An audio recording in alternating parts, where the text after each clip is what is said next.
So, welcome to the conference by Isadora Hellegren. C'est vraiment un plaisir de l'avoir avec nous. La conférence a lieu dans le cours éthique, vie privée et information, qui est un cours suivi par plusieurs des personnes ici présentes dans la classe aujourd'hui. C'est un séminaire de maîtrise. Et dans le cadre de ce cours, nous avons décidé d'inviter Isadora Hellegren. Vous avez le titre de sa conférence, je ne vais pas vous le relire. Isadora est chercheur à l'Université McGill et a fait une maîtrise en communication studies sur le sujet qu'elle vous présentera aujourd'hui. Donc, je vais lui laisser la parole, mais j'aimerais aussi vous remercier, puis remercier aussi Sophie Cloutier du Centre de recherche en éthique publique et gouvernance, donc la directrice du centre qui a aussi accepté d'aider et de financer cette activité, et l'assistante du centre de recherche, donc Claudette Doucet, qui a œuvré à les technicalités entourant cette conférence.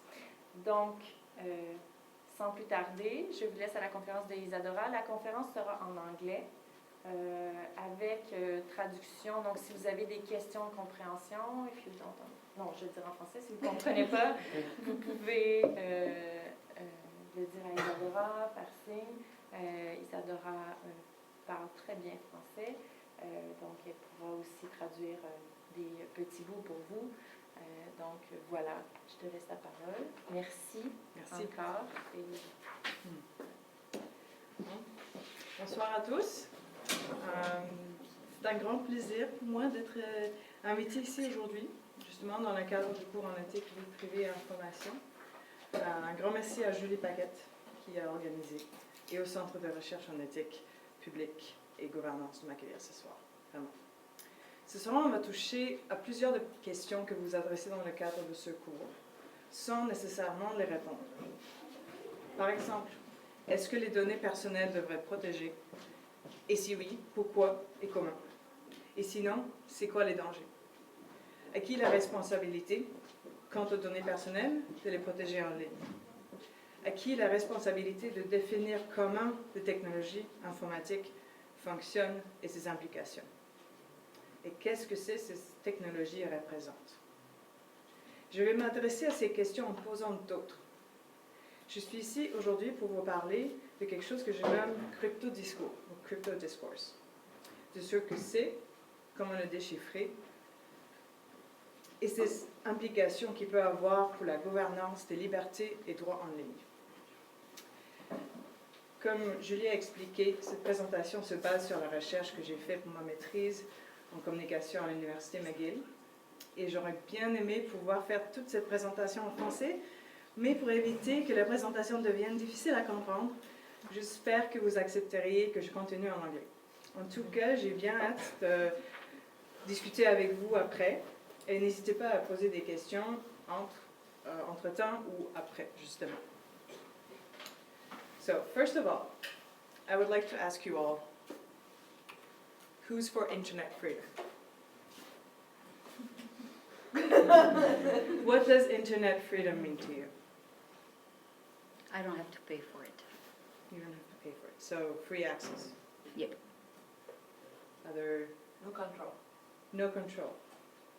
No centralized control? No centralized control. No obtaining my data or whatever I research for any other purposes without my consent. So, privacy. Mm-hmm. Other suggestions? I mean, there are many ideas of what internet freedom means, right? Freedom from censorship, freedom from surveillance, freedom to say whatever you want, freedom of speech, or freedom from discrimination. These two are not necessarily always compatible.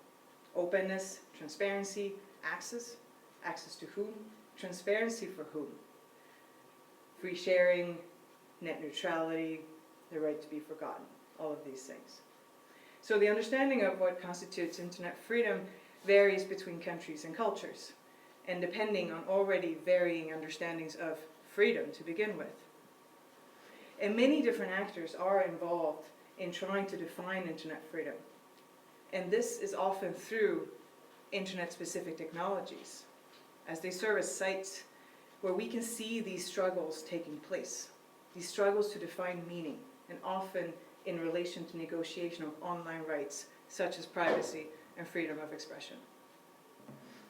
So connecting notions of privacy and freedom of expression to surveillance technology and forms of control is not a new endeavor, neither to academic scholarship nor fiction. Michel Foucault, for example, used the concept of the panopticon, an architectural form in prisons where prison guards can see all prisoners, but prisoners are shut off from each other, to show how the modern state needed a new way to regulate behavior and exercise control. The all-watching pervasive surveillance would lead to a form of internalized control where you self-regulate your behavior. And with the recent election in the United States, we've seen a drastic rise in sales of George Orwell's famous dystopia of 1984. In 1984, if you don't already know it, censorship is institutionalized, surveillance is total, and there exists no privacy. There exists no such thing as freedom of thought. As there's thought police, they can charge you for committing thought crime. In 1984 heavily influenced me as a teenager. I was astounded by the novel's ability to capture mediatic forms of control and translate contemporary questions and challenges into a literary fiction to which we can all relate while we remain at a safe distance. This work, 1984, was written in 1949, following 2 world wars and the Universal Declaration of Human Rights. Whistleblower Edward Snowden and others along with him have repeatedly referred to 1984 to describe our current surveillance society and to advocate for stronger privacy. There are many ways to advocate for stronger privacy. The notion of a right to privacy is often juxtaposed with an ideal of security, legitimizing surveillance and other forms of control. This can lead people to find alternative ways to interact, engage, and communicate, evading control. And this we can also consider as politics of evasion or technologies of evasion. Edward Snowden was able to leak massive amounts of data thanks to crypto or encryption software. On the basis that he cannot trust his government, he is, among other things, and among many others, a strong advocate for crypto as a means to achieve privacy. So today, I would like us to consider crypto as a site of discursive struggle to define the meaning of internet freedom. And Isadora, what's crypto? That's what I'm just about. That's perfect. We repeat Thank that you for your before. question. It was part of the. Yeah, good timing. What's the name of your boyfriend? So crypto is short for cryptography and refers in its particular meaning to encryption software. Common ones are Pretty Good Privacy, PGP, or GNU Privacy Guard, GPG. Cryptographic algorithms, ciphers, are mathematical instructions used in encryption systems. And they intend to render the content of online communication illegible to any third party trying to access it. Crypto is used everywhere today. When you access secure websites and when you do online transactions, for example, a lot of online communication also remains unencrypted. And unless companies implement strong encryption in their services, like WhatsApp has tried to do lately or iMessage, few individuals take it upon themselves to protect their data. This picture shows the functioning of public key cryptography. 2 parties, commonly described by cryptographers as Alice and Bob, communicate using a public key and a private key. The public key encrypts and the private key decrypts. So Alice can write to Bob and encrypt her message using Bob's public key, which is public for everyone to see. But Bob is the only one that can decrypt it with his private key. Crypto, with its algorithms and functions, does not, though, have an inherent meaning in and of itself. In the 1970s, the US government classified crypto as war material, which made encryption algorithms illegal to export. In the 1990s, cryptographers and hackers meant that it was a tool for privacy, and some meant that it was a tool for anarchy. The online rights advocacy group, Electronic Frontier Foundation, even faced the US Department of Justice in court to dispute the legal status of encryption, resulting in a new understanding of code as speech. And in 2015, UN Special Rapporteur on Freedom of Expression, David Kay, presented a multi-stakeholder report on encryption, anonymity, and the human rights framework for online communication. This report stated that encryption is essential to safeguard the human right to freedom of opinion and expression. But honestly, the technology has not changed much. The principle is the same, and the strongest encryption around today is the one that has been able to last the longest, such as PGP, that was released in 1991. And as Pinch and Baker argued in their writings on the social construction of technology, someone's design or use of a technology, like computer software, is never inherently positive or negative. So to be clear, I'm not taking a normative stance on encryption software. I'm not saying that it's a good or bad technology. What I'm saying is that its meaning is under constant negotiation in larger discursive struggles, and in this case to define the meaning of internet freedom. So we must therefore try to understand how different actors struggle to invest meaning in internet-specific technologies, such as crypto, and how this meaning then shapes related policymaking. So I've looked at how crypto advocates, and in particular cypherpunks, have articulated a discourse that defines internet freedom in relation to the state. In other words, how they have constructed a discourse in which encryption software serves as an enabler of freedom. And the how in this question involves distinctive discursive practices over a period of 40 years, from 1975 to 2015, through which crypto advocates articulate crypto discourse. And I focus in particular on the discursive work of a group called cypherpunks and their political manifestos. They are at the core of what I refer to as crypto discourse. And technology journalists at Wired magazine in particular, who popularized the cypherpunks' work through journalistic accounts. The cypherpunks, a community devoted to the development and deployment of encryption software, gathered on the electronic cypherpunk mailing list in 1992 to discuss and develop crypto.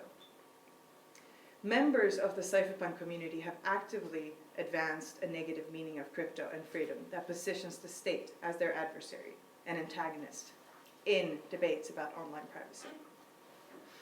And I borrow the concept of crypto freedom from scholarship about hacker culture to describe what I refer to as crypto discourse. I will come back to what I mean exactly by crypto discourse a little bit later. The negative conception of freedom that I refer to is an understanding of freedom that promotes individual freedom from state interference. Cypherpunk strategies to advance crypto freedom through technological means are of particular significance to other actors engaged in shaping the future of encryption policy, and consequently to debates about internet freedom. Yet, I argue that this specific relationship between freedom and the state that the cypherpunks have articulated excludes other possible and perhaps positive notions of internet freedom in which the state would have an obligation to ensure the protection of online rights. So, by conceptualizing crypto freedom in discourse theoretical terms, I try to understand the particular functions of crypto discourse as a social practice that shapes public policy. I would also like to think about how a specific community of stakeholders, such as cryptographers, hackers, online privacy advocates, and technology journalists actively work to construct a specific meaning of freedom.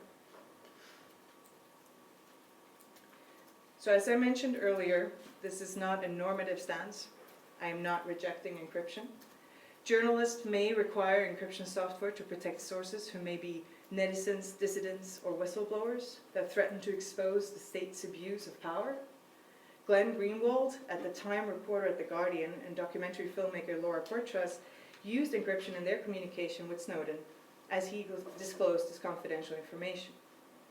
And in order to communicate safely, concerned dissidents may depend on encryption software that does not reveal the content of their communication.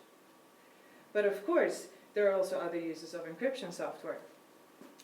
Take, for example, the illegal exchange of child pornography through online hidden services on the Onion router, Tor, an encryption-based browser that I will also talk about later. The debate regarding the actual use and number of pedophiles versus the number of netizens with less bad intent using Tor hidden services continues to rage between crypto advocates and government agencies. So for these reasons, we are not taking a normative stance here and now regarding the deployment. So instead, let's reflect upon the representation of encryption as an enabler of negative conception of freedom. I mean that the strategies involved have normative implications for future policy.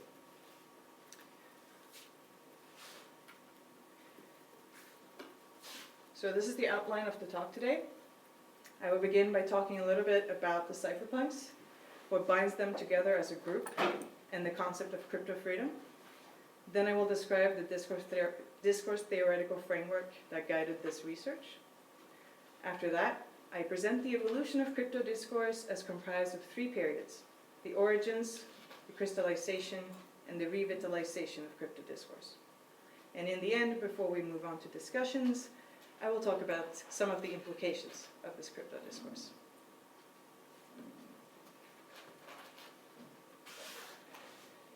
So, the cypherpunks that I mentioned a little bit earlier is, according to John Gilmore, one of its founders, an informal group dedicated to public education and dissemination of encryption. The group formed during a meeting in 1992 in a house in Berkeley, California, as a response to what the group experienced as a threat to their online privacy. Physicist and former Intel employee Tim C. May and Berkeley mathematician Eric Hughes, together with John Gilmore, who was a software developer from Sun Microsystems, gathered cryptographers and other encryption software enthusiasts to discuss and develop crypto. And after this initial meeting, John Gilmore created and hosted the cypherpunk mailing list. This mailing list served several functions: it united cryptographers, online rights advocates, and hackers alike that sought to debate the politics and develop the codes of crypto. In 1993, founding member Eric Hughes explained in a cypherpunks manifesto posted to the list that cypherpunks write code, thus defining the group by their practice. However, they did not only write code, but actively participated in constructing what meaning this code should carry. And although not all cypherpunks would call themselves hackers, and the term hacker conjures up many different images in people's minds, I use the term hacker here about the cypherpunks out of simplicity, just to make it more clear, and related communities. And scholars who have studied hacker communities, such as the cypherpunks, and the discursive practices in which they engage, have primarily looked at what unites them as communities and how they engage in negotiating meaning about technology, freedom, and the state. Practices related to internet-specific technology and shared social imaginaries prove essential to meaning-making processes for these communities. Cultural anthropologist Gabriella Coleman and Alex Golub, they coined the term crypto freedom to both identify and describe a form of hacker practice as a moral genre. So hackers constantly engage in negotiating the meaning of freedom through different moral expressions. Quote, indeed, elaborating a sense of what freedom is and what it means to be free constitutes moral discourse for hackers. Genres are, for example, not fixed, and they overlap as hackers move between moral expressions, changing moral registers the way a multilingual speaker switches from one language to another, they put it. And in their description of this moral genre, Coleman and Golub show how a negative understanding of freedom and a commitment to online privacy rights is rooted in the historical and cultural context of liberalism in the United States. They explain how cypherpunks and other crypto advocates in the US who participated in creating the concept of crypto freedom are not politically bound to either left or right ideologies. Instead, they share a negative understanding of freedom commensurate with Asaya Berlin's conception of negative liberty. And besides the shared understanding of freedom in relation to authority, the authors argue that what actually unites cypherpunks as a discourse community is a cypherpunk's belief that this freedom should primarily be achieved through the development and use of encryption technology online. And this shared affinity with internet-specific technology is coupled with the shared social imaginary. Anthropologist Christopher Kelty shows, for example, how hackers, geeks, or pirates share a concern for their main mechanism for communication, the internet and internet-specific technologies. And the notion of a shared social imaginary can also function as a political strategy. Scholars McKelvey and Bayer note that utopian pirate imagery inspired the construction of social imaginary among cypherpunks. Likewise, the freedom-oriented discourse of the cypherpunks inspired contemporary digital piracy practices. Cypherpunks imagined communication infrastructure that did not yet exist, including forms of peer-to-peer technology as a means to avoid state surveillance. These infrastructures were portrayed alongside ideals of a decentralized form of organization and would only fulfill the purpose of evasion if they were widespread and used by many. So, in order to achieve this shared social imaginary of this future of freedom, cypherpunks and pirates must not only develop the technology, but have to strive to make it popular. The cypherpunks, McKelvey and Bayer argue, became particularly articulate in expressing the link between state evasion and computer networks. In this way, the articulation of a relationship between crypto and a negative conception of freedom served as a political strategy to promote not only crypto, but also other state-evading communication infrastructures, such as peer-to-peer technologies. The name cypherpunk is a direct spin-off of cyberpunk. The term is used to describe a fictional literature genre generally characterized by dystopic and highly technological settings in a future controlled by multinational corporations. Cyber in cyberpunk derives from the scientific research branch of cybernetics, and punk signifying the anti-establishment subculture. While cipher was a new term and the result of mixing cyber with cipher, the new term used to describe encrypted messages, the punk remained, signifying the attitude and the antagonism of the group towards authority. And I need to point out here that Jude Milhan, who went under the name of St. Jude in her writings for the internet culture magazine Mondo 2000, which covered cyberpunk topics with stories about virtual sex, smart drugs, cryptology, and nano-cyborgs, was the one to propose the name of the group. And Jude is one of the few women who even gets mentioned in the writings about and from the groups that I'm talking about today. And I will just let that sit there as we move on.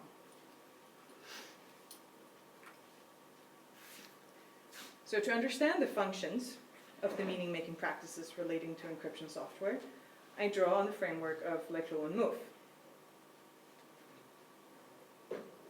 and especially to three interrelated concepts central to their theory of discourse, namely social antagonisms, empty signifiers, and logics of difference and equivalence.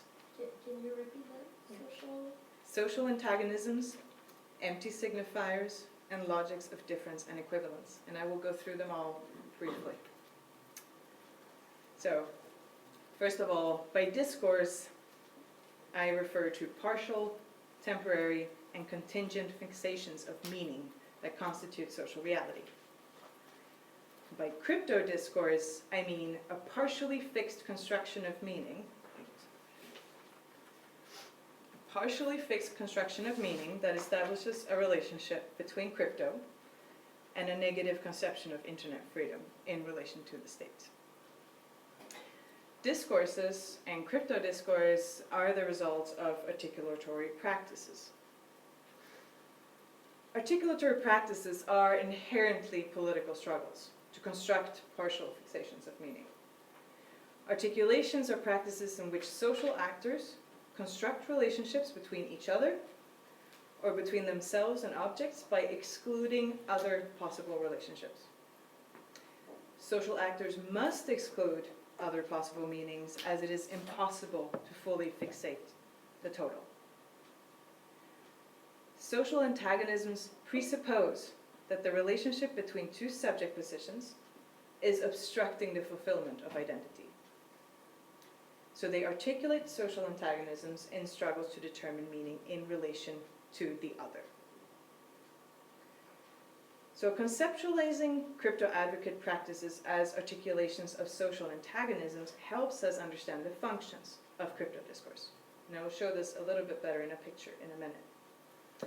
In constructing crypto discourse, cypherpunks articulate a social antagonism towards the state and also large corporations, excluding the state as a possible enabler of freedom. And through this process, the same actors construct identity, such as cypherpunks, and collective social imaginaries, such as crypto freedom. To cypherpunks, the state is the other, preventing them from being who they really are, preventing them from being free to act and communicate without state interference.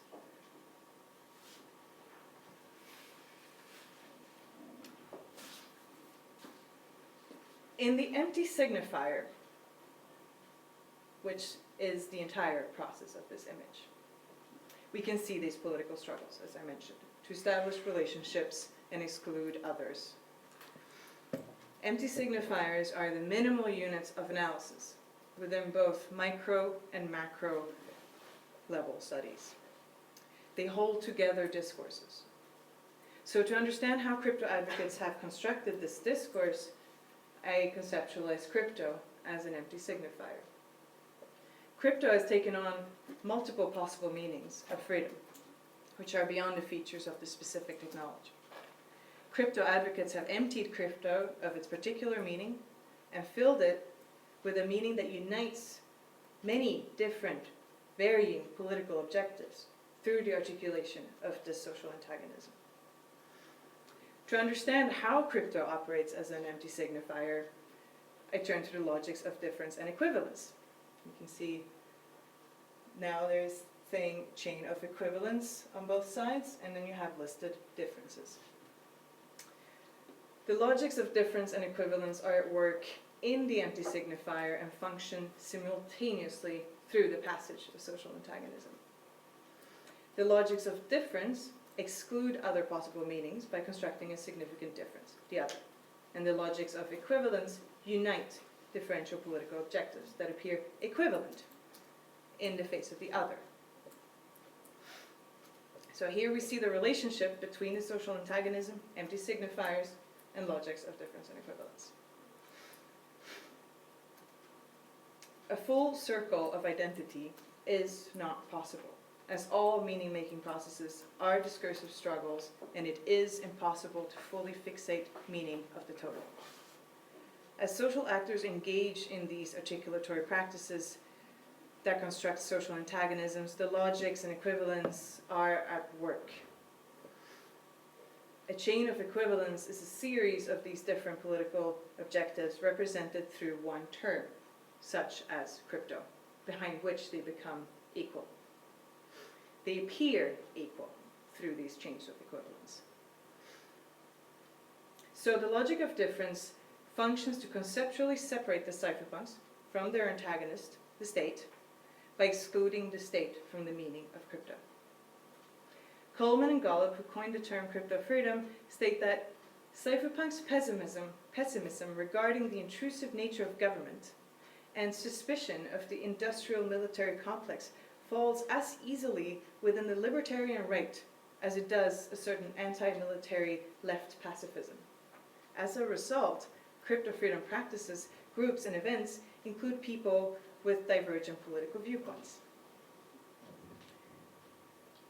So, thanks to these three interrelated concepts, and please ask questions after if they are not clear, I have discerned the process of crypto discourse and distinguished particular discursive strategies that cypherpunks use. So what do they do? You don't have to understand this thing. It's just there to show you a little bit what the map in the end looked like.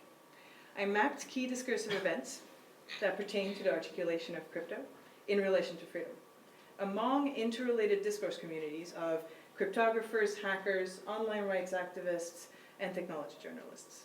And I situated these events, including journal articles, manifestos on bulletin board systems, journalistic accounts, and technology development in their cultural and historical context, such as the Cold War, the rise of a counterculture, and policies following 9/11.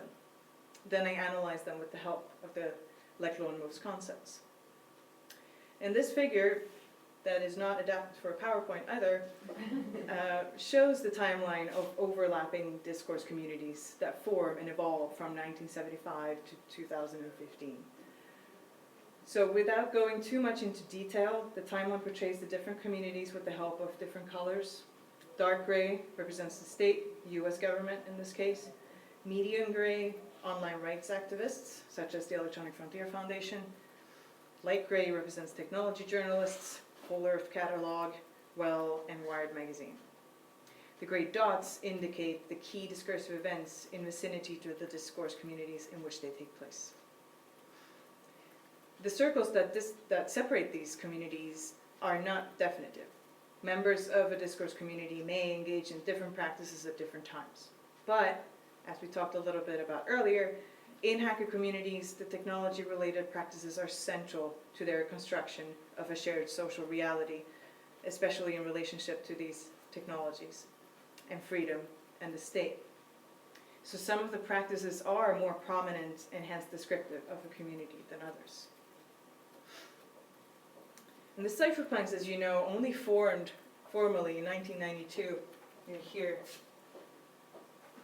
But a lot of things happened before then and after then that relate to their formation and to the construction of crypto, the discourse.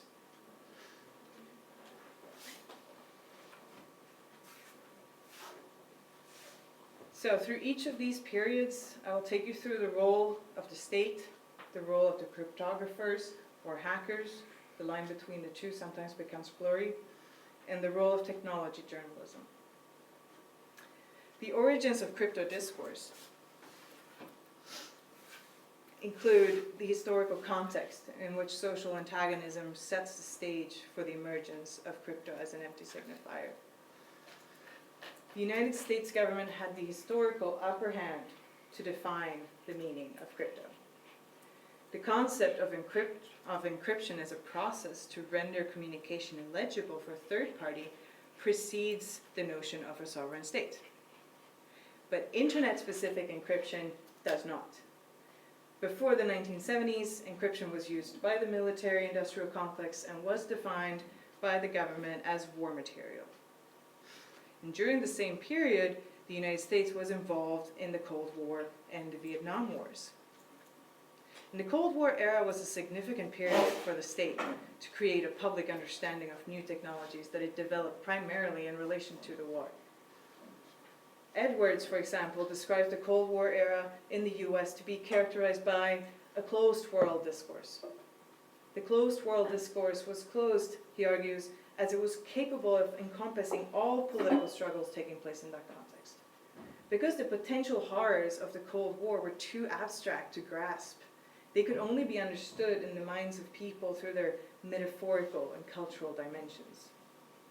Consequently, discursive practices and strategies in the form of metaphors, simulations, and fictions reflecting the dangers of nuclear weapons, the power of centralized control in computers, had, in an important sense, and I quote Edwards, more political significance and more cultural impact than the nuclear weapons that could not be used. And in this context, the US government developed the predecessor to the internet, ARPANET, for military purposes. The state then, as a state in war, held the power to define the meaning of internet and internet-specific technologies. This included cryptographic algorithms, which they classified, as I said, as war material. But through conference and journal publications, cryptographers at MIT and Stanford challenged this dominant position in defining encryption because they published they published these algorithms to the academic community of cryptographers. For example, Whitfield Diffie and Martin Hellman first introduced the concept of public key cryptography in 1976. They responded to the old problem of symmetric key cryptography. Others then introduced the RSA algorithm, making this public key encryption possible. And this move made the knowledge about the encryption algorithms available for the entire academic community. And it also connected the understanding of encryption to privacy instead of security. And the RSA algorithm was also published and explained in a popular science magazine, Scientific American, in 1977, reaching a broad number of people. Then, one cryptographer in particular politicized the meaning of crypto by presenting it as a means to divulge personal identity in direct opposition to the state. In what would become widely influential writings among hackers and cryptographers, David Chaum established a relationship between anonymity, privacy, and security. Chaum offered a way to make Big Brother obsolete, as he introduced anonymous transaction systems that would lay the conceptual foundations of decentralized digital payment systems such as cryptocurrencies. You might have heard of Bitcoin, for example. And this is in the 80s. With Chaum's contributions, the cryptographers now offered an alternative conceptualization of crypto, in which the technology could be used to protect personal communication instead of state secrets. And during this same period, many Americans began to express discontent with their government's action in the ongoing Vietnam Wars. This discontent had become even stronger a few years earlier following military analyst Daniel Ellsberg's leaks of the so-called Pentagon Papers, top secret documents that revealed government wrongdoings in relation to the war. And in response to the public's dwindling faith in the state apparatus, a countercultural movement that sought to oppose the hierarchical and rigid structures of the Cold War military complexes took place. The Whole Earth Network, a countercultural discourse community of journalists, communalists, and entrepreneurs in San Francisco, turned to technology as a means to achieve social change.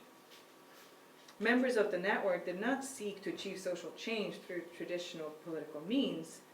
Instead, they portrayed technology as a countercultural force in and of itself. As Fred Turner tells us in From Counterculture to Cyberculture, the Whole Earth Network united in their celebration of high technology and a decentralized system of collaboration. And according to technology journalist Stephen Levy, hackers also united through these shared values. Stephen Levy significantly added to this relationship between technology and freedom through his writings on hackers. In 1984, he published Hackers, Heroes of the Computer Revolution, that reverberated throughout the whole Earth network, the whole Earth network, and among the cryptographers. This book became largely influential and is still today, and it articulates a representation of hackers as revolutionaries and liberators who lived the magic in the computer and worked to liberate the magic so it could benefit us all. And computers as the magical tool that enables the heroes to accomplish their revolution against authority. Government, corporations, and all institutions representative of bureaucracy represent obstacles, hindering hackers from living out their exploratory impulse. Levy articulates, through his accounts of hackers and their ethics, a social antagonism against the state as he establishes a relationship between freedom, in this case from arbitrary man-made rules of bureaucracy, and computers that are logical, mathematical, and magical tools that enable freedom. And although many that call themselves hackers did not agree with all of the tenets that were listed in the hacker ethics, this book brought different communities together. The book was an inspiration for the Hackers Conference in 1984. Hackers, members of the Whole Earth Network, and entrepreneurs of the San Francisco tech community got together. Levy's representation, that was not limited to hackers, but also computers and freedom, became a central topic of discussion. And Stuart Brand, editor of the Whole Earth Catalog, depicted there, modified Levy's tenet of hacker ethics that information should be free into information wants to be free. In 1985, the Whole Earth Network's members gathered on the Whole Earth Electronic Link, WELL, one of the absolute first bulletin board systems. One of the first bulletin board systems that would host an online community, we should say, but they were also made before that. The WELL included entrepreneurs, journalists, and hackers from left and right, and many of them had also participated in this conference. And the creation of this computer conferencing system coincided both with the broadening of accessibility to what would constitute the internet, as well as with restrictions on what was legal to do on the internet. At the same time, the US government extended definitions of what constituted illegal online activity in the Computer Fraud and Abuse Act.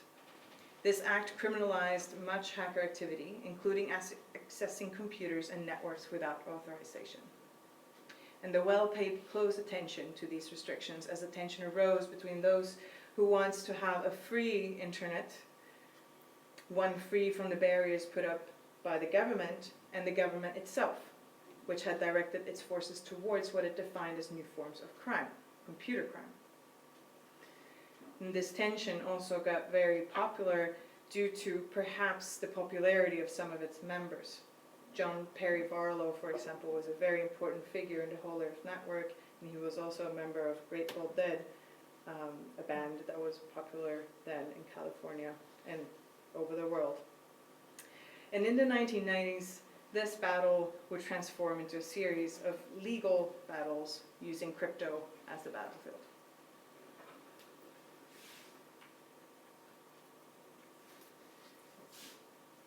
So then we begin in the 1990s. And this is the time where the discursive work solidified the discourse. The US government played an essential role in politicizing crypto advocates here. Parallel to their efforts to establish a connection between encryption software and computer crime, concerned computer users from the cryptographic community and the Whole Earth Network mobilized ideologically behind cryptography. The politicization of cryptographers, online rights advocates, and hackers has been referred to by Stephen Levy as crypto activism. In 1991, when Phil Zimmermann developed Pretty Good Privacy as a direct response to a proposed amendment to counter-terrorist Senate Bill 266, he and other cryptographers circulated PGP widely through bulletin board systems and by journalists. And members of the Whole Earth Network, who felt targeted by the government's actions, founded the civil liberties organization, the Electronic Frontier Foundation, including John Perry Barlow and John Gilmore. EFF fought for civil liberties online in the crypto wars, a series of legal battles between the United States Department of Justice and civil liberty organizations. Yes, as I mentioned earlier, during these battles, the code went from being classified as munitions to speech, protected by the First Amendment. These civil libertarians challenged the state's claim to define the meaning of encryption. In other words, they successfully articulated a chain of equivalence between crypto and free speech that differentiated from articulations made by the state. And besides legal disputes, online rights advocates also advanced articulations of crypto through other practices, such as conference presentations. To give you what I find to be an interesting example, technology reporter Jim Warren, who had received word about PGP through the cryptographers, articulated the concerns of cryptographers and hackers when he first organized the first conference of computers, freedom, and privacy in 1991. The conference brought together members from the crypto community, the Whole Earth Network, companies such as Apple, and civil rights organizations, including the EFF. At this conference, participants discussed a variety of topics related to the Constitution, computer networks, and the conceptualization of online freedoms and rights. Well member, EFF founder, and software developer John Gilmore were among the attendees. Gilmore gave a speech calling for the participants of the conference to start building technological systems with strong encryption in order to achieve real freedom. Gilmore's free society is one in which individuals have technologically enforced financial privacy in the form of anonymity systems by using strong encryption. This freedom would also include free trade and accountability towards each other on an individual basis as opposed towards the public. Gilmore used a number of strategies in his articulation of what constitutes a desirable society with such a freedom. He excluded the possibility of trust in government. He argues that any government that would seek to get more power would not be able to resist the temptation to collect and use information about the citizens that it is supposed to serve. So this exclusion is further reinforced when trust in government is juxtaposed to trust in mathematics. I want a guarantee, he said, with physics and mathematics, not with laws, that we can give ourselves things like real privacy. And recalling Levy's hacker ethics, this articulation similarly equates technology with freedom. He further strengthens this understanding by presenting it as the real freedom, with real privacy, endorsed by mathematics. And in so doing, he excludes the human-made fake laws, like laws that say that you can't listen to cellular phone calls. So that consequently would represent a supposedly unreal freedom. He also clearly depicts government, and in particular the National Security Agency, as the obstacle, as he explains that the NSA is currently holding us hostage. In addition, he presents aspects of his vision of freedom, privacy, and financial privacy and anonymity as individual rights. He thus refers to these aspects of as principles that everyone should be entitled to by law, whether man-made or physical, although such rights are defined by the former. So in sum, Gilmore articulated, with the helps of logics of equivalence, a relationship between technologically assured online financial privacy, anonymity, individual rights, and freedom. He simultaneously employed the logics of difference to exclude government and man-made laws that would ensure the protection of privacy from this chain of equivalence. And as cryptographers and online rights advocates politicize crypto in relation to the release of PGP, a group of individuals, including Gilmore, took it upon themselves to establish the meaning of crypto, namely the cypherpunks. So the cypherpunk mailing list that we mentioned earlier served as a space where cypherpunks could articulate their ideas about crypto in the future. Whereas some members took these ideas to engage in legal battles, like the EFF, others imagined concepts such as the cryptocurrencies.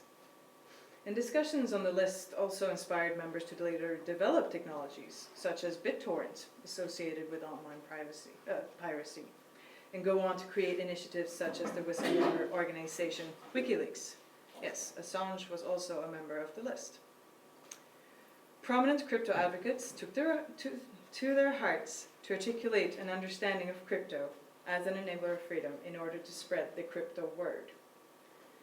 The founding members wrote political manifestos such as the Crypto Anarchist Manifesto and a Cypherpunks Manifesto.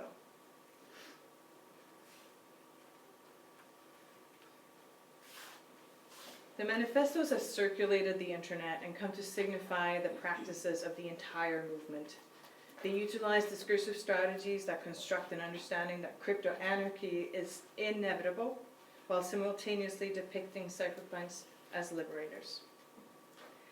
The Crypto Anarchist Manifesto, for example, it advances the understanding of crypto as a productive force of its own. May described an anticipated social and economic revolution brought about by encryption.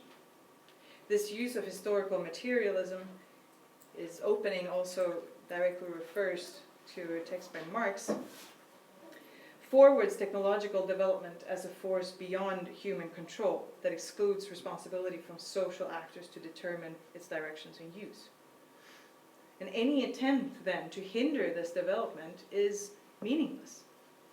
And through their shared practices of writing and sharing code and political manifestos on a mailing list, cypherpunks articulate crypto in relation to several political objectives that form chains of equivalence.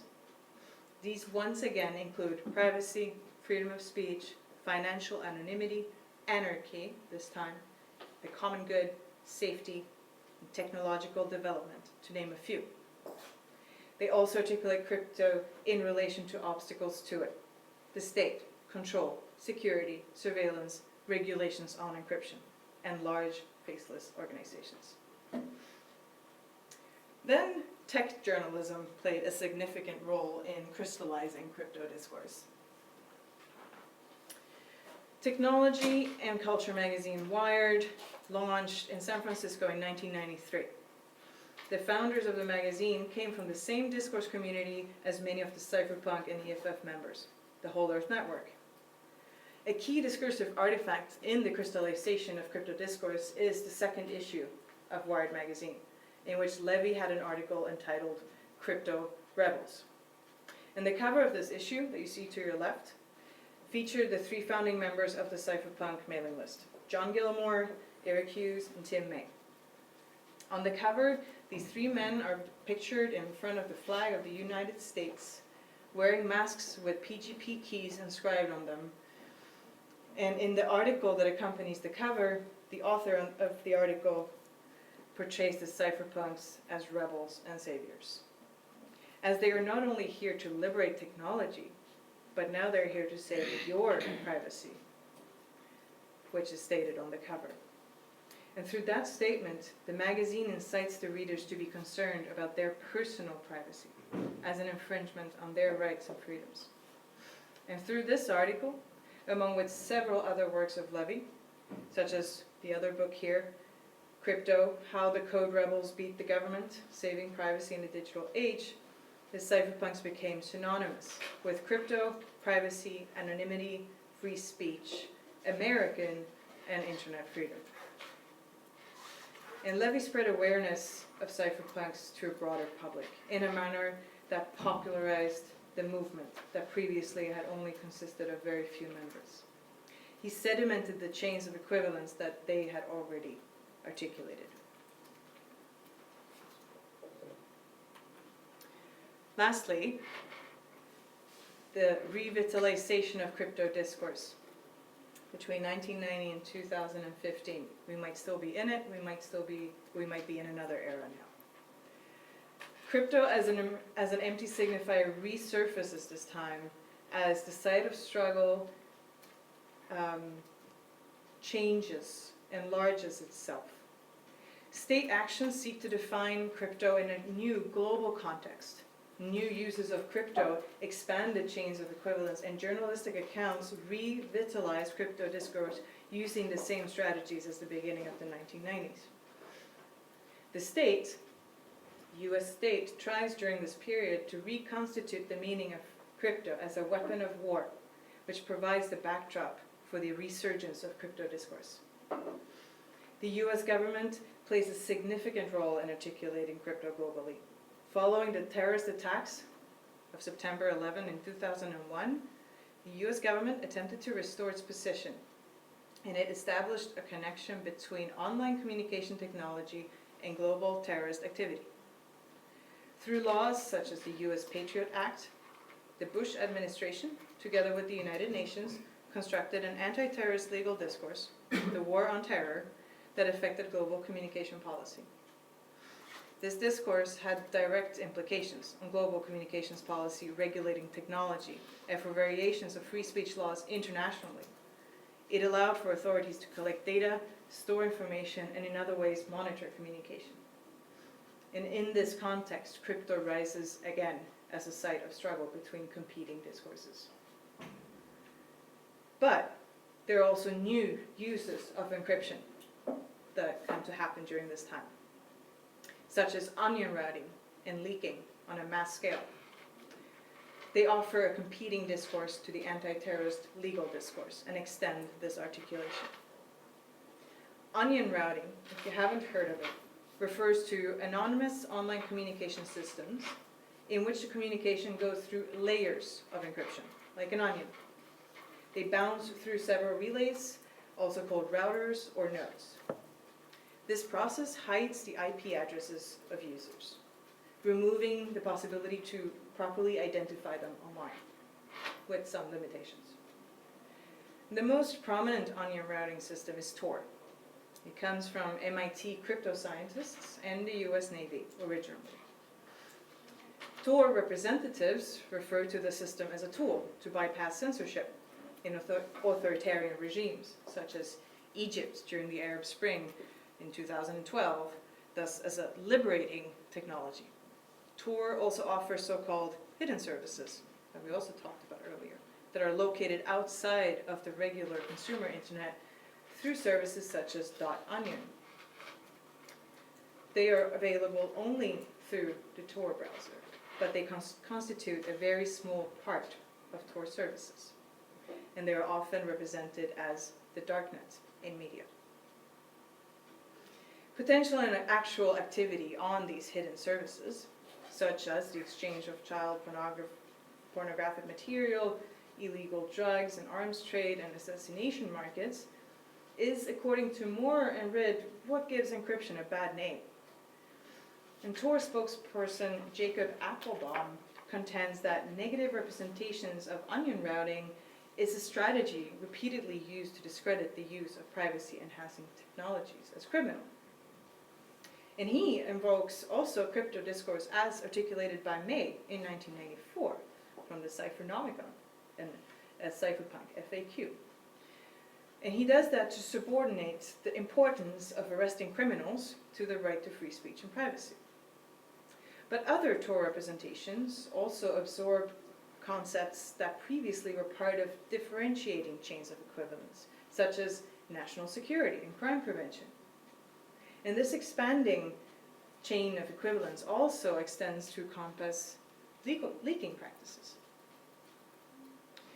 Encryption has enabled forms of mega leaks that has reinvigorated the same crypto discourse as we knew it during the crystallization period. It extended simultaneously to include these journalistic practices. Due to layers of encryption, onion routing largely facilitates leaking, as the whistleblower can remain anonymous while disclosing these large amounts of data. WikiLeaks, as I believe you might all be familiar with, is a media organization founded in 2006 by Julian Assange that I said also was a cypherpunk. The purpose of WikiLeaks is to publish classified material that addresses war, spying, and corruption. And WikiLeaks mass leaks, as well as those of former CIA contractor Snowden in 2013, showed how governments worldwide, and in particular the United States government and National Security Agency, collected online data from millions of people, both within and outside the country's borders, where these leaks were possible because of encryption software. Snowden's use of pretty good privacy to communicate his leaks with journalists further prompted debates about the relationship between encryption software and freedom of expression. Notably, the US Department of Justice has charged Edward Snowden for violating the Espionage Act, depicting him as a traitor, while the United Nations launched consultations on the status of encryption and whistleblowing practices. In relation to these leaks, WikiLeaks and Snowden extend the meaning of encryption to include the role of journalists as watchdogs of government wrongdoings. But crypto as an empty signifier and cypherpunks as a discursive community reinvigorated visibility at the same time, and popularity through coverage in journalistic accounts by Julian Assange and Wired reporters. And these are seminal to the revitalization of this discourse. In Cypherpunks, Freedom and the Future of the Internet, Assange represents a cryptographic call to arms.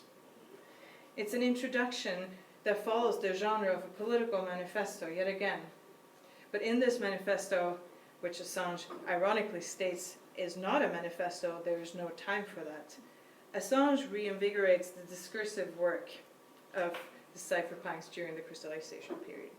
Most notable is his representation of crypto as a force endorsed by the universe itself, referring to its mathematical nature. The universe believes in encryption, he says. And besides Assange's own discursive work, Wired journalists participated in revitalizing crypto discourse. Following the mass disclosures of WikiLeaks and Snowden, technology journalists took special interest in this leaking phenomenon. Technology and civil liberties journalist Andy Greenberg wanted to understand where the ideas behind WikiLeaks came from. And as he set out to tell the story of WikiLeaks, he actually concluded that WikiLeaks was basically a cypherpunk vision. And then, in 2014, in August, a year after whistleblower Snowden made his disclosures, Wired publishes this feature with an article written by James Bamford. And the cover of this issue features Snowden with a gray background, holding the American flag close to his heart. And whether intentional or not, the resemblance between this cover and the 1993 cover featuring the cypherpunk founders May, Hughes, and Gilmore is striking. And these articles and books constitute important moments of the popularization of the cypherpunks 20 years after the first publications that popularized their discourse. And this is in part due to the continued popularity of WikiLeaks and Wired magazine, of course. But they revitalize it through the same strategies that allows for its very crystallization. If we look at this picture again, as a way of understanding how this process took place, we can see how crypto discourse took place through the empty signifier of crypto, through the passage of social antagonism, and the creation of chains of differences and equivalence. By creating a shared social imaginary of crypto freedom, popularizing this shared social imaginary, portraying an obstacle of the other, the state, with chains of equivalence that connote everything that goes with that obstacle. Unite differential objective, political objectives of your own identity through other chains of equivalence. Does this make sense?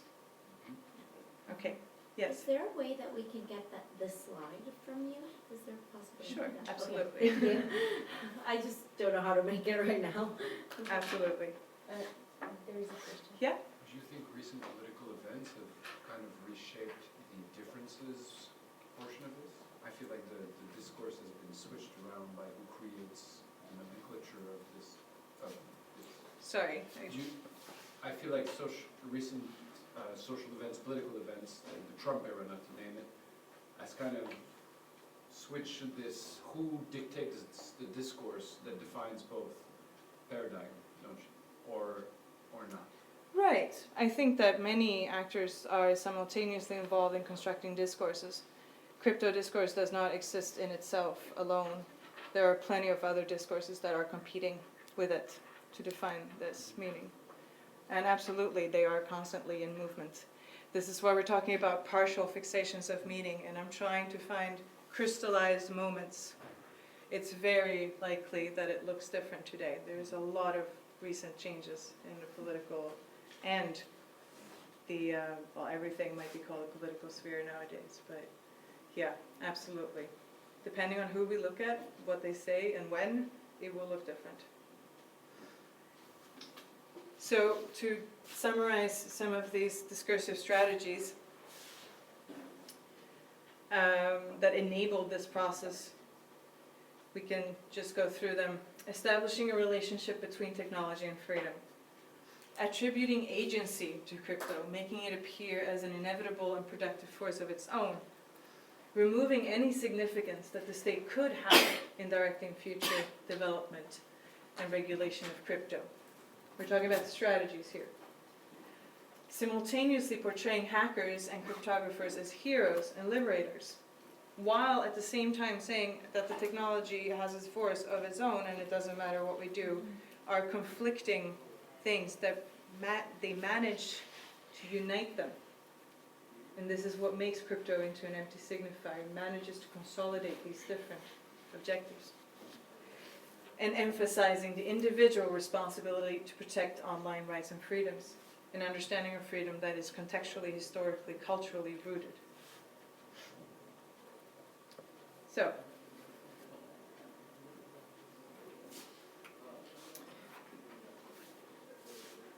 if we go to my last few minutes, let us talk to the implications. Can looking back help us look forward here? Understanding strategies used in conceptualizing internet freedom and situating them in their historical and cultural context may help us reflect on them now and in the future. By removing responsibility from democratic states to secure online rights and freedoms, we do also exclude other possible and positive meanings of internet freedom. This does also fail to take into account national differences in legal and political systems, such as varying perceptions of the meaning of privacy and the role of government. By presupposing individuals' responsibility to protect themselves and their online communication from undue interference from state authorities, we do not emphasize the state's responsibility to not abuse their power in the form of mass or bulk surveillance of online communication. And nor does this negative conception of freedom call for mechanisms that would hold the state accountable if it did abuse its power as a democratically elected government. So while strengthening individual rights to privacy, crypto advocates' discursive strategies may actually serve to undermine efforts to construct a positive meaning of internet freedom.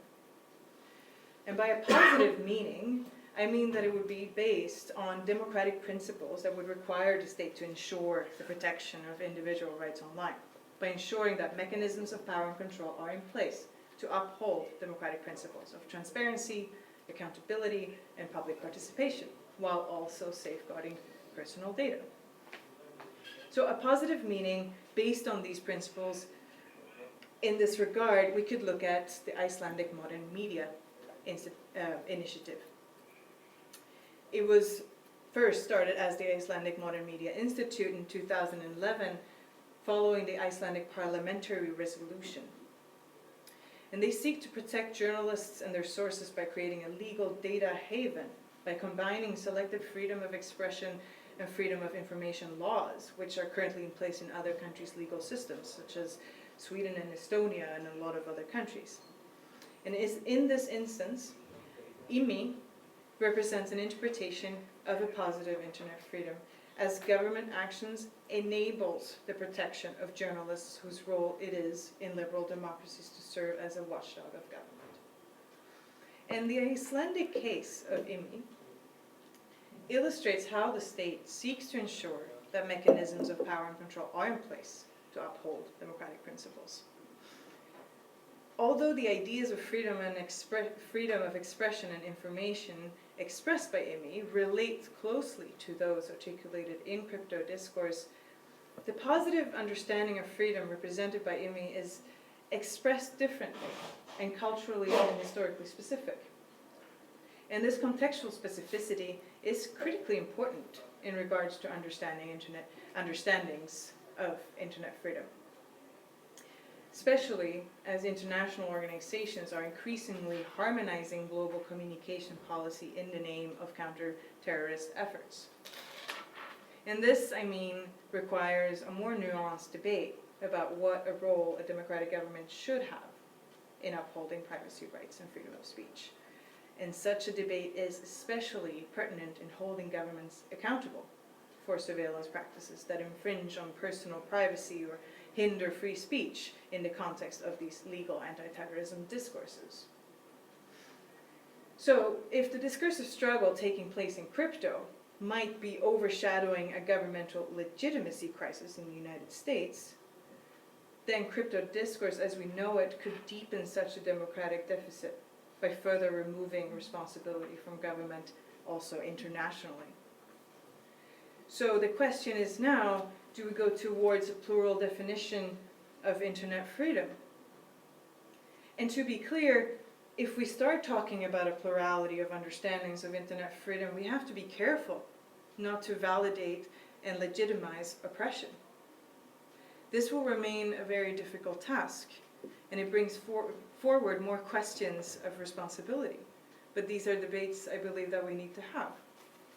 And now, I am very much looking forward to hearing your thoughts on this and to discuss it if you would like to. And thank you very much for your time.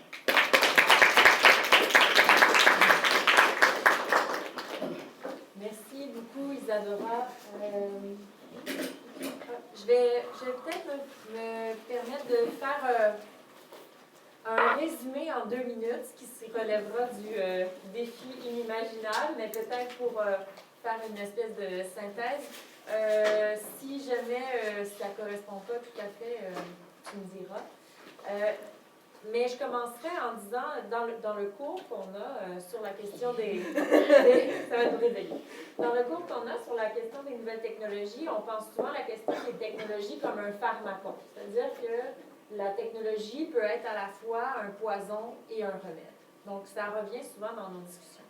Ce qui est intéressant dans le discours que tu présentes sur les cypherpunks, c'est qu'il y a comme une espèce de discours contradictoire. C'est-à-dire qu'on dit la technologie a une force contre-culturelle en elle-même. Donc, la technologie a un pouvoir de subversion, sauf qu'on est obligé d'ériger des mécanismes à l'intérieur de cette technologie-là pour nous permettre d'être vraiment libres, au sens assez libertarien du terme.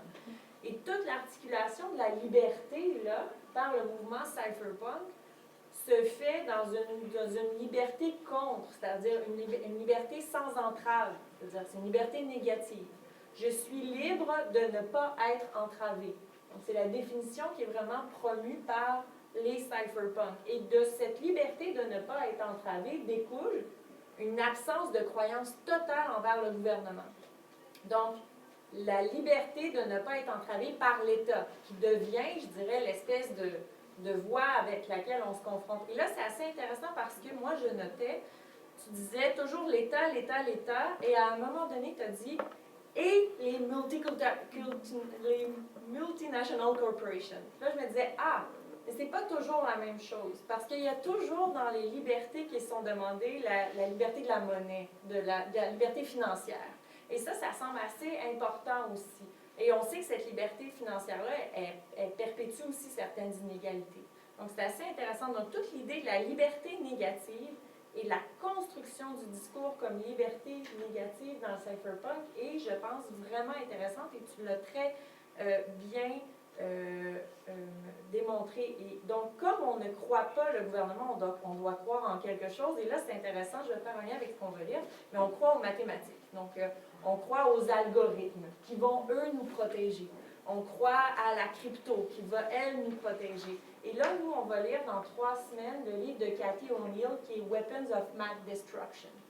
Et là, c'est très intéressant parce qu'on a la question de la croyance aveugle dans les mathématiques qui devient perverse et qui peut produire aussi elle-même des inégalités. Donc, ça va revenir dans notre cours. Et là, ce qui est fascinant, je pense, c'est qu'on a tout un discours, mais un discours puissant. Hein. Le discours de la crypto, le discours du cypherpunk, c'est un discours qui est assez important, qui dit le privacy, la vie privée, ce qui nous intéresse, nous, dans notre cours, n'est possible que sans l'intervention de l'État. Ou en tout cas, l'État est ce qui nuit à la vie privée.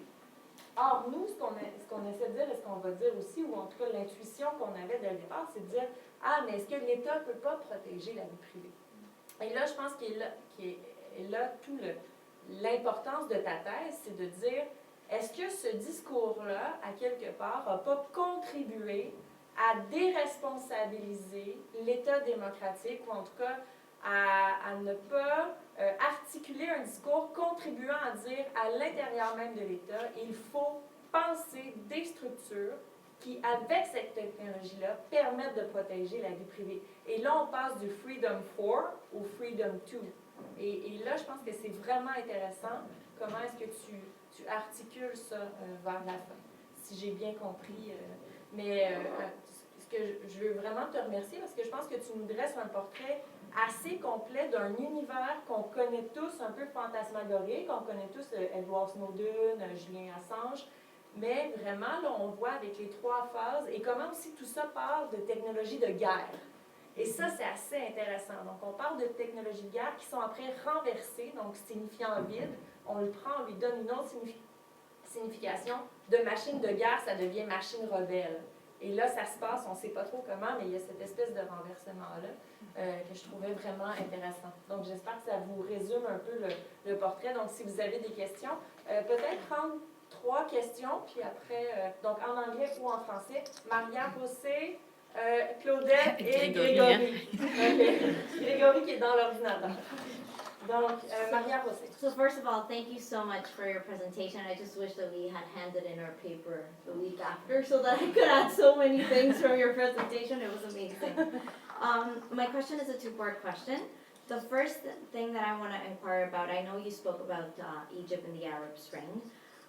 That's a subject that's very interesting to me. I am originally from Costa Rica, and I'm interested to see how surveillance and this kind of power where we're going to count on the state or not count on the state, how would that be something that could work in a country, say, like Venezuela or Cuba, in a country that really the state is not really about to have that discussion or have that I guess, debate with the rebels or with the people that are trying to provide this voice that you might need in those kinds of situations. So that's kind of my first part question. And my second part question is something that you also touched briefly upon in terms of what kind of stage are we in now? Are we still in the revitalization kind of stage? And if so, why are we and why are we not? May I? Because Yeah, otherwise yeah, I'm because, not going to go be ahead. able to. For sure. Thanks. To answer to your first question, I think that it's a very, very complex issue, and that depending on the state of the state already, there are many different battles to be had at the same time. Then it's not only a question of crypto and internet freedom and holding the state accountable. There are many other struggles that are to be fought. And does the state have legitimacy as is? Do people already have trust, or are we at a? I mean, I'm coming from a perspective of Scandinavia, Sweden, where I've grown up with a very strong faith in my state. Even with the example that you presented at the end, the Icelandic. Yeah. It's So having that already makes it easier to say, oh yeah, well, let's try to hold it accountable because I feel that I can. If you feel that you cannot, maybe you are starting from a different starting point already. And I think that would deserve its own thesis. that's what I'm trying to do. And for your second question, for today, I actually think that we are going beyond. Pierre-Antoine asked a question about this earlier too, if the discourse might look the same today. I think we're actually, it's more important now than ever. These things are getting up. They are blowing up right now with the U.S. practically becoming its dictatorship. Slowly, it's in a month. So I think quicker than Chavez, I was impressed. yeah. So I think these we will see a lot more of this the struggle between more of the human rights discourse. It will become. I mean, also I forgot to mention in this multi-stakeholder paper by the UN, the Electronic Frontier Foundation participants as a stakeholder making that come through. So they've also gone from the anarchist view of some of the founders to going through the UN processes. So that's an interesting journey. Thank you. Claudette. Claudette et Grégory ensemble, vous faites une belle équipe de toute façon toujours. Oui. Donc, Oui. oui. Oui, non, ça va être assez rapide. C'est ça, c'est que moi, je voyais toujours ça comme c'est pas le Freedom for ou Freedom to, mais Freedom from government, puis tout ça. Et là, je suis fascinée par le truc sur l'Islande. Je voudrais juste savoir si on peut juste avoir une petite référence qu'on puisse aller voir, parce que j'ai de la misère à croire qu'un gouvernement peut vraiment mettre en place quelque chose pour protéger protéger les autres de lui-même par rapport à l'espace, là, ça, je trouve ça fascinant. Fait que juste une petite référence pour être capable d'aller voir ça, là, je... So you can go on now it's called International Modern Media Initiative. Alors c'est parti de Islande international. It's Birgitta Jonsdotter is the founder of this, together with others. She is also representative of the Pirate Party, also directly related to these crypto politics. And it's an ongoing initiative, and since their involvement with the government and it strong works. supports, well, they are still implementing it. Okay. Yeah. But yeah, so far Fascinating. good news, and they their website is called Icelandic. It's IMMI, IMMI. Grégory, vas-y. Est-ce que tu peux monter le son, Claudette? Attends un petit peu. Attends un petit Claudette peu. va monter Oui, le son. je vais juste... Je vais te donner plus de voix. Technologique. Vas-y. Merci. En passant, Claudette, j'ai mis le lien comme message pour toi. C'est mon Je l'ai trouvé. Merci beaucoup pour votre présentation, vraiment super. Moi, la question que j'ai, c'est parce que je suis en travail sur the right to be forgotten. And the question I had was, do you see the right to be forgotten as a threat to the internet and how it is right now? If I see it as a threat? Yes. No. So it's just perspective on it. Yeah. No, I think it has a lot of benefits. It just depends on, I believe, the scope. You know, the regulations of who gets the right to be forgotten. You know, and how it's implemented. Si je peux me permettre, je vois des yeux qui froncent là. The right to be forgotten, qu'est-ce que c'est? Hein? Donc, the right to be forgotten, c'est quelque chose qui est mis en place en ce moment en Europe. D'ailleurs, je dois tout ça à Grégory. Grégory, je me permets de transmettre le savoir que tu m'as transmis. Parce que Grégory travaille pour sa maîtrise sur ce sujet-là. Et donc, c'est comment, en fait, avoir droit à faire retirer le lien menant à certaines informations nous concernant sur le web. C'est-à-dire, si j'ai commis une faute et que, si je suis un avocat, j'ai commis une faute, j'ai perdu j'ai payé ma dette à la société, mais que par la suite, à chaque fois qu'on tape mon nom, c'est la première chose qui apparaît, est-ce que je peux enlever le lien qui mène à la recherche de cette chose-là, ou par rapport à une photo, etc., etc. Donc, c'est le droit à l'oubli, en fait. C'est ça le right to be forgotten. Donc, Yeah. And I think it's fair that individuals would have a say in the history that is created about them. It is not, I mean, we would have to discuss what the same responsibility or what the possibilities would be for public figures, for example. Already that is the discussion for anything else, that do they always have the same right to privacy as everyone else? Public officials, politicians, it's nuanced also. It is nuanced, but I think Colette did a paper on it for a privacy class in which she mentioned that in France, for instance, if you're a celebrity, you have the right to be forgotten, like you have the right of privacy. So it is also, as you've mentioned at the beginning, privacy, internet, and actually privacy is a cultural perspective on what is it that is public. Like what is the public sphere and the private sphere, and how they reconcile each other. C'est géographique. oui. Ça dépend aussi, c'est ça, ça dépend de chaque pays. En France, c'est très fort, cette question-là. Puis je vais en parler dans ma maîtrise. Je vais Merci. Est-ce que vous avez d'autres questions dans la salle? Oui, Adrien. C'est pas une question, mais c'est plutôt un constat. Ouais.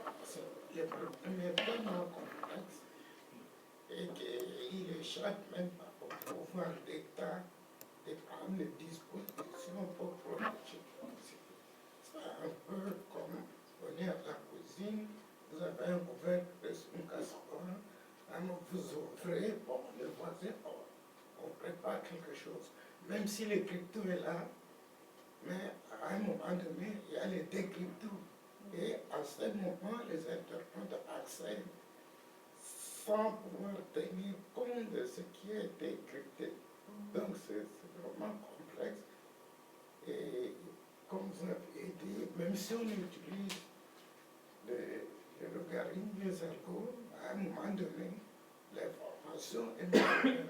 Je me dis, est-ce qu'il ne faudrait pas à un moment donné dire quelles sont les informations qui doivent être publiées dans le net et quelles sont celles qui ne peuvent pas. À ce moment-là, l'État peut avoir le pouvoir d'agir.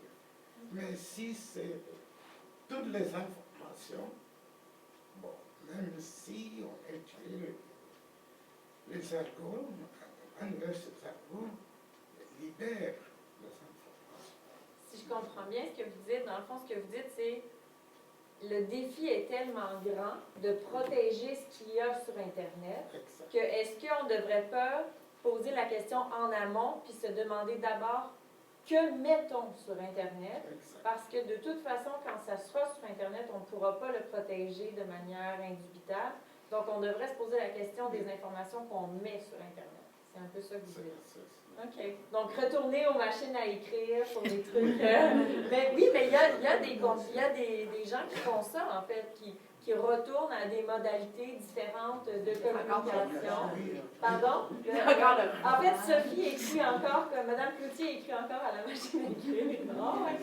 Mais oui, il y a peut-être la question aussi de repenser à des moyens alternatifs qui ne relèveraient pas de ce véhicule-là qui est Internet, peut-être, pour la...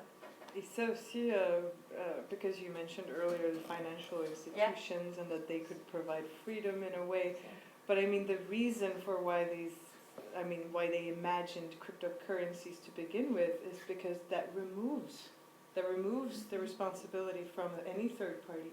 You remove the need for a bank. You remove that need, and you are in your self-control, trusting only mathematical algorithms. So that's why, yeah. Both states and large financial corporations are excluded. Yeah. And they are often depicted as interrelated because of interest. Yeah. Juste voir avant, est-ce qu'il y aurait une autre...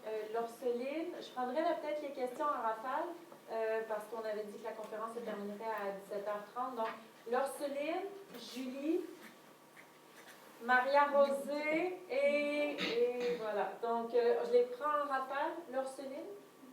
Je vous remercie pour votre conférence. Et ma question est celle-ci. Vous avez parlé de crypto-political IMMI. C'est-à-dire que moi, je pense que comment que les gouvernements vont vouloir protéger la vie privée des individus si tout est encore politisé. C'est-à-dire que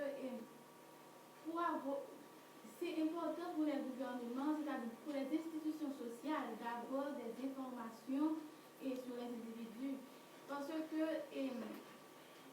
selon moi, un individu représente quelqu'un comme de politique en matière de vie privée. C'est-à-dire que dès que la personne est née, les structures sociales, parce que dès qu'on fait l'enregistrement sur Internet, il y a toute une coordination, une connexion à travers les réseaux, c'est-à-dire que du point de vue archiviste, que du point de vue comme si de gestion, de collecte d'informations, les gouvernements ont intérêt à les avoir. Tu comprends la question? Mais en fait, je pense que l'Orceline soulève un bon point, en fait. Quand on dit l'État pourrait mettre en place des mécanismes pour favoriser la vie privée, je pense que ce que l'Orceline dit, est-ce que l'État n'a pas le devoir ou l'intérêt à savoir ce qui se passe dans la vie de ses citoyens? Pour la question des archives, la question des différentes données, du recensement. Donc, est-ce que l'État ne va pas perdre des données essentielles si elle construit trop un droit à la privacité trop grand? C'est ça un peu la question? So there are scholars who have actually written suggestions to that.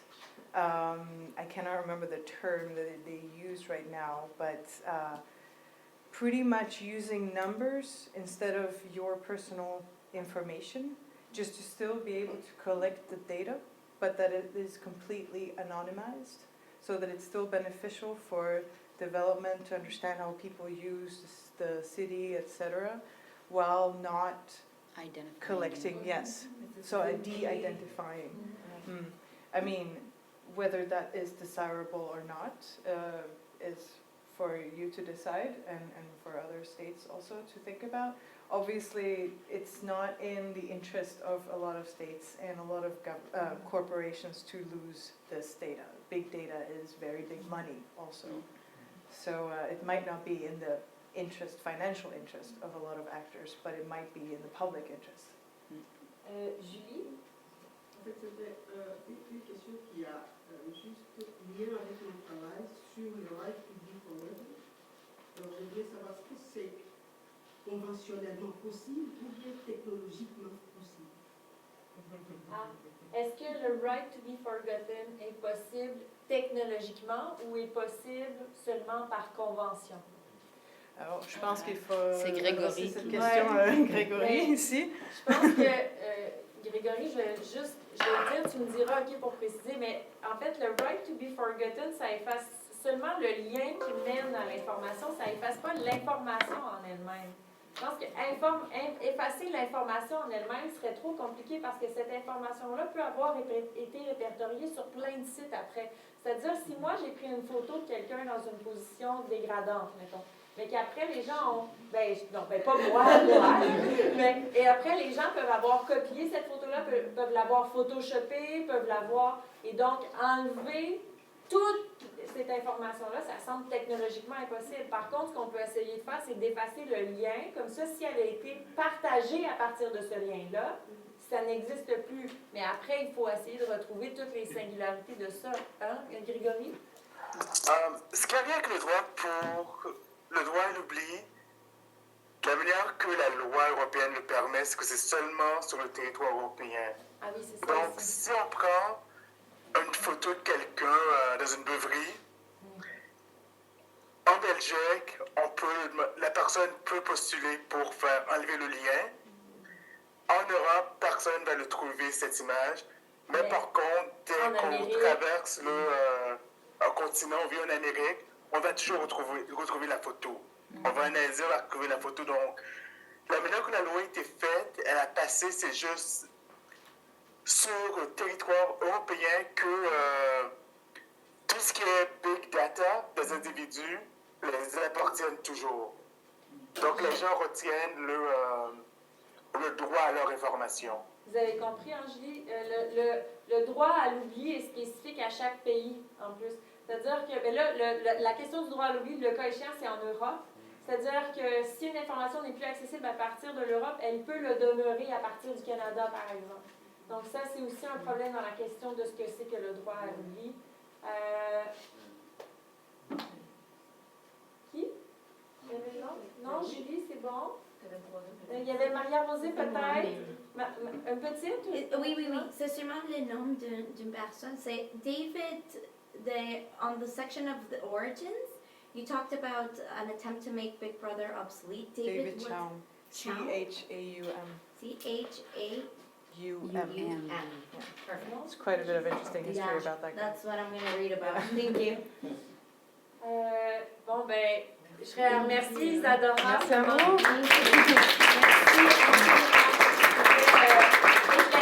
Vraiment, pour un travail c'est un travail de maîtrise. Donc, ceux qui sont dans le séminaire, vraiment, c'est vraiment bravo, la barre est haute. La barre est haute, chapeau, est haute. vraiment, c'est assez impressionnant. Merci à vous tous et toutes aussi de vous être déplacés, d'être venus. On est très contents de vous avoir accueillis.